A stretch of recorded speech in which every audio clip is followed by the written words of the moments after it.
Welcome back to EToH Boy McCloy. We are back. We're here with a different idea of a video today.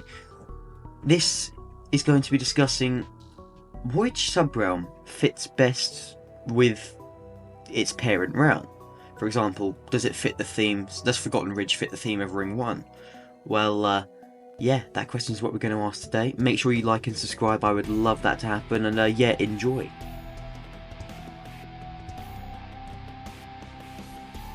Forgotten Ridge, I would say, actually fits pretty well with Ring 1. I mean, all the gameplay in the towers, right off the bat, pretty classic. The lobby is literally based off of Ring 1's first ever lobby, so that kind of counts for, you know, fitting the theme as well.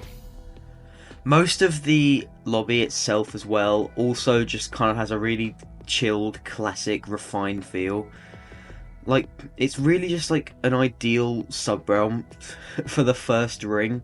It's nice and chilled, laid back, a bit like Ring 1 is. Obviously, might be slightly outdated. It might need a few, maybe glow-ups here and there. Could need a revamp to really fit with Ring 1 now, considering Ring 1's had a lobby update. But I think part of the classic feel is what Forgotten Ridge is kind of supposed to be like, so I don't really think this place needs a revamp. However, it's definitely got a lot of its own quirks that make it a little different from Ring 1, but it's definitely basically the same thing. Garden of EToH is another subrealm which actually has gotten better with age, and obviously due to the Ring 2 lobby revamp, which is why I think this subrealm actually fits more now. They've done a lot to Ring 2 that kind of make this subrealm make a little more sense. I mean, this used to be way too over-detailed for its parent realm, but now Ring 2 actually has a lot more improvements to it, a lot more lobby, at least lobby-wise anyway, which make this subrealm actually feel a lot more authentic, and it feels a lot more true to its parent realm, obviously. I don't think it... I mean, as for the gameplay in the towers, it's like... There's nothing similar. Like these could be completely foreign realms. But I do think they are working to try and at least make Garden of EToH make sense. Doesn't make as much sense as Forgotten Ridge, but it makes more sense than it used to, and it kind of fits now. Not with the gameplay, but you can at least admit that what they have done to the lobby in recent, you know, updates, this subrealm at least makes a little more sense to be in Ring 2. Silent Abyss is a subrealm which I think basically holds absolutely no relevance to its parent realm. I mean, I suppose actually its parent realms are kind of Ring 4 and Lost River, but I don't really think that that's just how I should be looking at Silent Abyss.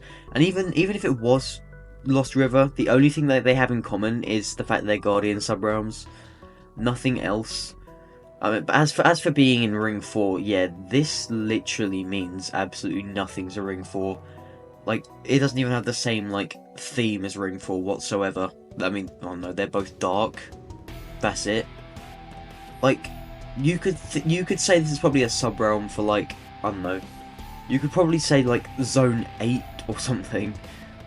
Or just to name, like a couple. Or even Zone 7.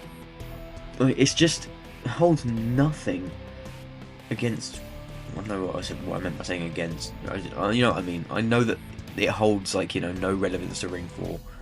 There's nothing in this subrealm that is remotely relevant to Ring 4. Like, you know, this subrealm might be, like, the worst in terms of actually being the Ring subrealm. It just felt like the devs wanted to, like, put this place in a place where it can be kind of accessible, and they just wanted to find like any place where they can put this subrealm. I think they had a good idea to make Silent Abyss for a while, and it was always planned for Ring 4, but I feel like this could honestly go anywhere in the later rings, or zones even. Lost River is a subrealm which I think actually holds quite a bit of resemblance to Ring 5, but only in specific areas. Like, it is not hard to imagine that Lost River comes from Ring 5 purely because Ring 5 has just that kind of like dark ambience, if you will. And also, it does make sense that a Lost River can flow from here. I mean, again, it's a lot more hyper detailed, but the towers actually are relatively okay for Ring 5. Like, I do think that the towers themselves actually do kind of fit for Ring 5. I mean, obviously they're more detailed than Ring 5, and they're better made than everything that's in Ring 5. But they're not as hyper detailed as Silent Abyss. So, there's that. I mean, one part of this subrealm that I do think actually holds a lot of resemblance to Ring 5 is just purely the fact that most of these towers are very easy to sight read.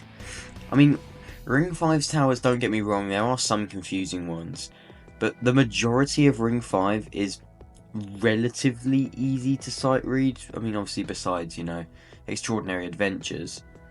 So, I think A Lost River and Ring 5 kind of like, obviously not intentionally, but kind of unironically like, match each other in a way. Although, yeah, Lost River is definitely much more detailed than Ring 5 and kind of doesn't fully fit, but the resemblance is kind of there. Ashen Tower works, again, a little bit like Lost River. I mean, while some of the towers here are very, very difficult to sight read, they're very hyper modern, it actually kind of fits with Ring 6. I mean, the fact that there's kind of like this huge, like, infernal power plant, if you will, that is near Ring 6, which is also a heavily industrialized area. The lobby itself and the actual theme of the area couldn't be more like linked to Ring 6.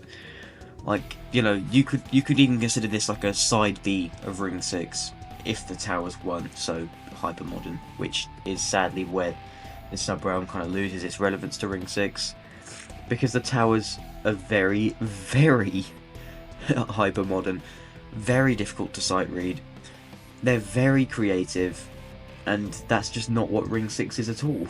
I mean, hard to sight read, yeah, kind of for Ring 6, but you know what I mean, they're just old towers, and obviously Ashen Tower works. They're all like very modern towers. I think this subrealm, honestly, is probably, in terms of lobby, the most similar so far. However, the towers do just bring it down. Archive of the Stars. A very, very, very new subrealm. It literally came out like last week. This subrealm is one of my favourites in terms of, how the towers are, how creative they are. They really pushed the limit of what I thought EToH was even capable of. So, I mean, we're getting sidetracked here, but I just wanted to say that Archive of the Stars is probably some of the best we've ever seen EToH in terms of creativity, in terms of design, and in terms of attention just to detail. This is beyond the point of just obbies at this point. But anyway, as for the lobby itself, and if it's relevant to Ring 8, I mean, I suppose that magical waterfall in Ring 8 kind of links this subrealm, but yeah, I do think that they were just kind of scrambling for a place to put this. I don't really feel like this subrealm really belongs in Ring 8. I don't think it fits Ring 8. It's not really got any, like, link to Ring 8. It's just kind of a subrealm. I think it's just the realm that the EToH creators wanted to just get done and get finished, because the story contest, I know it had been going for a couple years at this point. They just wanted this done and out of the way. So, it didn't really matter where they put it, if I'm being really honest, but it doesn't fit with Ring 8. Let's be real. This could be seen as like a Zone 9 subrealm, or even a Zone 10 subrealm, in my opinion. Like, it could easily work there. I just don't think it would work for Ring 8, unfortunately. Even the tower's far too detailed and complex for Ring 8. So yeah, this subrealm is basically irrelevant to Ring 8, a bit like Silent Abyss. Paradise Atoll, well, let's just say this is basically perfect for Zone 1. I mean, yeah, it's kind of a little bit too over the top for Zone 1. However, well, you know, purely just in terms of, like, well, being detailed. As for the steeples and the two towers here. But as for the actual theme, it definitely fits Zone 1. Obviously, it's a tropical island and Zone 1 takes place in the sea. Of course, this fits with its parent realm. Like, why wouldn't it? But yeah, as for just this sub-realm as a whole, I know a lot of people hate on it, but it definitely is true to its parent realm, and it definitely works as a good sub-realm. This definitely just fits, in my opinion. And as for the steeples, I mean, maybe they could have been dumbed down a little bit, because this is supposed to be a sub-realm in Zone 1. However, the EToH team are working on another sub-realm for Zone 1 that is beginner-friendly, so I don't think this really matters at this point. And the final sub-realm on our list today, Arcane Area. Yeah, we're not doing Pit of Misery or Event Realm because they're not canon to anything. I mean, obviously, if you're upset by that, fair. But like Pit of Misery doesn't really fit with any of these sub-realms. It's not really a sub-realm, it's kind of just like an extra challenge. Anyway, we're getting sidetracked. Arcane Area isn't really that relevant to Zone 2. Though I do like how they kind of like acknowledge that with the April Fool's event by putting it in Zone 2. Because, you know, a lot of magical stuff appears to come out of Zone 2 now for some reason. Arcane Area was the first ever sub-realm, and yeah, it's clear that it's not aged the best. It's not really that relevant to Zone 2. It's just kind of here in Zone 2, because why not? And, however, I do agree that the steeples definitely do fit Zone 2. This is probably the most accurate, besides Forgotten Ridge, that the actual obstacles here can fit with their parent realm. I mean, all of the gameplay in these steeples is a lot like Zone 2, classic but trying to be modern, and that's basically what I feel about Arcane Area. It's not really relevant to Zone 2 in terms of design, but definitely in terms of the game. Thank you for watching. I do hope you enjoyed this video. I am trying to get back to making videos. I kind of stopped because I wasn't really motivated to make them. But, you know, I can be back. I want to try and stay back for good. Now, I want to try and stay back for a while. But anyway, we'll see. See you later. Bye.